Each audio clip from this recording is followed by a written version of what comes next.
एक बहुत जरूरी बात बतानी है। मेरी एक बहुत ही बेहतरीन फिल्म आशिकी का ट्रेलर लॉन्च होने वाला है 24 अक्टूबर को सुबह 6:30 बजे एंटरटेन यूट्यूब चैनल पर, एंटरटेन रंगीला यूट्यूब चैनल पर।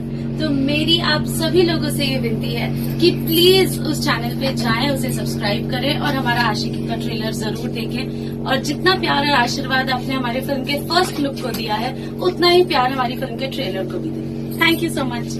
नमस्ते प्रणाम। हम खिसार लाल यादव रोज सबके बेटा और वो सबके भतीजा गोड़ छुके गोड़ लगतनी।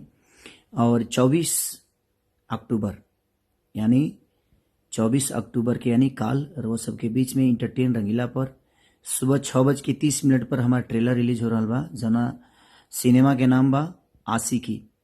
और बोलूँ कि काफ़ी दिन से इंतजार भी रहा सिनेमा के। ऐसे हम इंडिया में नहीं खी न, तब जरूर वह सबसे खूब बातें करती। आइल बनी कुछ काम से हम बाहर, न तब खुदे अपना हाथ से लॉन्च करती हो ट्रेलर के हम। बट कौनो बात ना, हम कहीं भी रही, रोज सबके बेटा हैं, रोज सबके मनोरंजन खातिर हम कहीं जाइबो करेले। तो कल एंटरटेन रंगीला पर यानी 24 तारीख के 24 अक्टूबर के हमारे एंटरटेन रंगीला पर एगो सिनेमा के ट्रेलर रिलीज होता, जना सिनेमा के नाम बा आशिकी, सुबह 6:30 पर। तो ढेर सारा प्यार और आशीर्वाद दी। बहुत दिन से इंतजार हुआ सबके रहले रहा और फाइनली वो रिलीज होता। Love you.